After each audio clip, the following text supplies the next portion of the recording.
मैं परमेश्वर का धन्यवाद देता हूँ इस अच्छे समय के लिए। सर्वशक्तिमान परमेश्वर के चरणों में सुबह के समय आने का प्रभु ने जो मौका दिया है।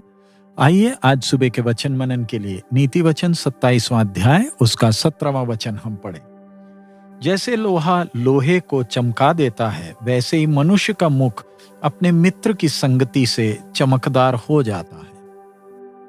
परमेश्वर की आत्मा जब हमें जीवन के यथार्थ को सिखाती है, तो हम में से कोई उसे इनकार नहीं कर सकता, क्योंकि ये परमेश्वर का जीवित वचन है। यहां पर जैसे हमने वचन पढ़ा है, इधर लिखा है जैसे लोहा लोहे को चमका देता है। उसका मतलब लोहे को दूसरा लोहे का टुकड़ा ही चमका सकता है, क्योंकि उस धातु को वो ही सामना कर सकता है और झेल सकता है। इसी तरह मनुष्य के साथ भी है। मनुष्य को परमेश्वर ने अपने स्वरूप और समानता में रचा, और हम सब जानते हैं परमेश्वर की सारी सृष्टि में मनुष्य सर्वोच्च है, और बाकी सृष्टि में कोई भी मनुष्य के साथ का बराबरी नहीं कर सकता है। इसीलिए परमेश्वर ने मनुष्य को, पुरुष को, आदम को गहरी नींद में डाला और उसी में से स्त्री को निकाला जो उसके बराबर का है। और ये स्त्री पुरुष के बराबर का होने के कारण एक दूसरे के लिए बने हैं। जब ये दोनों एक दूसरे के लिए बने हैं, तो वे एक दूसरे को हौसला दे सकते हैं, वफादारी से अपनी जिम्मेवारी को निभा सकते हैं।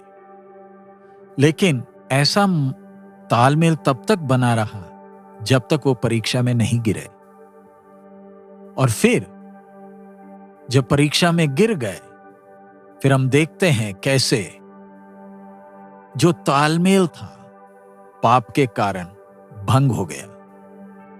मनुष्य तो परमेश्वर के स्वरूप समानता में बना है। परमेश्वर ने उसको अपने जीवन के लिए कितनी खूबियों से आशीषित किया है, लेकिन वो दोनों एकता के साथ तभी आगे बढ़ सकते हैं अगर उनका परमेश्वर के साथ का संबंध ठीक है। तो मनुष्य के पतन के बाद भी हम देखते हैं कैसे मनुष्य की सफर, उसकी जीवन यात्रा आगे बढ़ती गई, लेकिन मनुष्य के बराबर का कोई और नहीं मिला है। मनुष्य अपने दूषित दिमाग से यही सोचता है कि हमारे बाप दादे बंदर थे। आज इंसान को देखें, आसपास कितने भी जानवर हो तो भी मनुष्य के बराबर का कोई नहीं है। हम सब जानवरों को प्यार करते हैं। हम सबको परमेश्वर ने जानवरों से भी ऊंचा जिम्मेवारी में रखा है। हम परमेश्वर की हस्तकला है। और ये जो वचन हमने पढ़ा, इसका दूसरा भाग हम जरा देखें। वैसे ही मनुष्य का मुख अपने मित्र की संगति से चमकदार हो जाता है। एक मनुष्य को अपने जीवन यात्रा में मित्र की आवश्यकता है, जो उसे तसल्ली दे और सुधारे भी। लेकिन सच्ची मित्रता एक ही दिन में नहीं बनती है। समय लगता है एक दूसरे को जानने में, परस्पर वो संबंध बनाने में, दोस्ती बनाने में। ये तभी संभव होगा अगर दोनों की सोच एक दूसरे से मेल खाती हो। जैसे सोना सोने से जैसे लोहा लोहे से मेल खाता है धातु में, वैसे ही मित्र का मित्र से मेल खाना है। जितना समय ये दोनों एक दूसरे को जानने में लेते हैं, उतना ही मजबूत दोस्ती भी बनती है। जब एक कमजोर होता है तो दूसरा उसे हौसला देता है, सुधारता है, और अपने जीवन यात्रा में बहुत बातें मिलकर सीखते हैं। इस जीवन यात्रा में हमें मित्रों की जरूरत है, लेकिन ध्यान रखें, हम जब परमेश्वर के संतान हैं, हमारे जीवन की प्राथमिकता हमारा प्रभु है। बाकी हमारे दोस्त, प्यारे अजीज रिश्तेदार, सब हमारे प्रभु के बाद ही आते हैं। अगर हमारा प्रभु के साथ का संबंध ठीक है,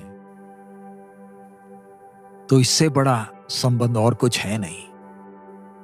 तभी एक व्यक्ति अपने जीवन का सही आनंद अनुभव कर पाता है। हमें परमेश्वर के साथ के संबंध में सिद्ध होना है। एक सच्चे इच्छा के साथ प्रभु के साथ चलना है। पुराने नियम के संत लोग हानुक और अब्राहम को जरा देखें। हानुक प्रभु के साथ 300 साल चला, और कैसे परमेश्वर के साथ का संबंध ने उसको बदला।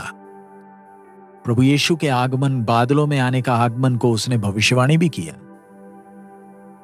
अपने समय के लोगों को उसने परमेश्वर के बारे में सिखाया होगा, कैसे परमेश्वर के साथ चलना है। हम इस विश्वास की झलक को हम नूह के जीवन में भी देखते हैं। हम जानते हैं कि कैसे दोनों का संबंध इतना नजदीक हो गया कि परमेश्वर हानूक को अपने साथ ही ले चला। हानूक के जीवन में नए जन्म का अनुभव नहीं है, ना ही वो नया सृष्टि हमारी तरह बना है, लेकिन वो सिद्धता तक पहुंच चुका होगा जिसके कारण प्रभु उसको साथ ले गया। यह सच्ची मित्रता का असर।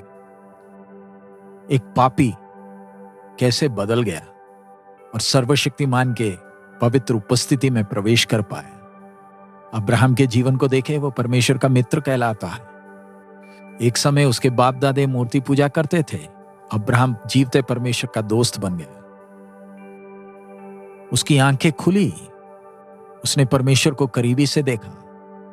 उनका संबंध इतना मजबूत हो गया कि सोदोम गोमरा के नाश के पहले परमेश्वर कहता है, मैं ये बात को अब्राहम से कैसे छिपाऊं।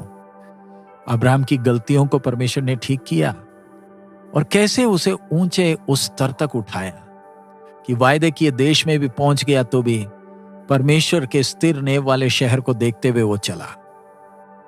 प्रभु यीशु मसीह के हृदय के इच्छा को जरा देखें। हम सब परमेश्वर के मित्र कहलाते हैं। हमें एक ऊंची बुलाहट मिली है। हम एक जीवित सच्चे परमेश्वर के पीछे चल रहे हैं और ये हमारे मसीह जीवन का अनूठापन है। मसीहत एक धर्म नहीं, लेकिन जीवते परमेश्वर के साथ का एक नजदीकी संबंध है।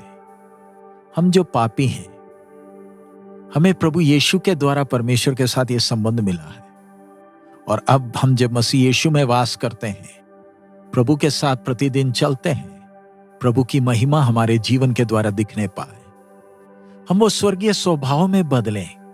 ध्यान रखें, हम थोड़ी देर ही इस पृथ्वी में हैं।